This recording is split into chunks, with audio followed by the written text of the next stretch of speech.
When my son Daniel told me he'd sold his house, I laughed at first. He'd worked for years to buy that little place.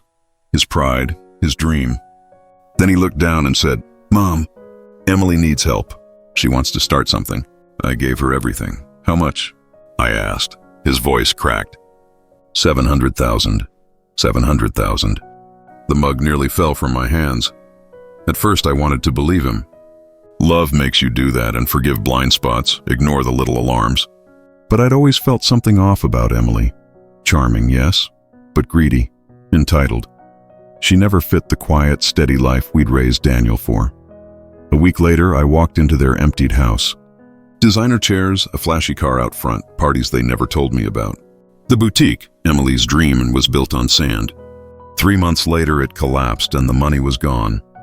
Then came the call I never thought I'd hear from my son. "Mom, we have nowhere to go. Can we move in with you?"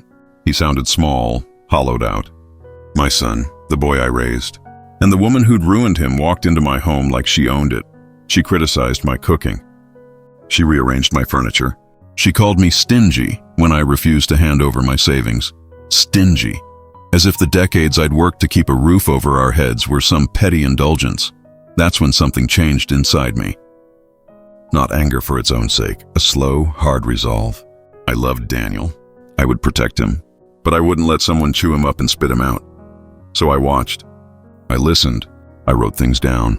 The late-night calls, the unpaid invoices, the loans taken in his name. I called an old friend in real estate.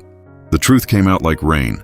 Debts, forged signatures, a business partner meeting in hotel lobbies. Emily had been living a lie on our money. One night I showed Daniel the proof. His face broke, the shame, the betrayal, all of it. He looked at her and for the first time in months stood straight. "Enough," he said. "You took my future. Not anymore," she packed in fury, slamming the door. He collapsed into my arms and sobbed like the child who used to hide from thunder. I held him and thought, this is why a mother fights.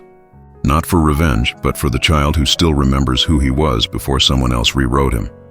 We didn't humiliate anyone. We reclaimed our home, our peace, and Daniel his dignity. Sometimes the quietest victories are the strongest.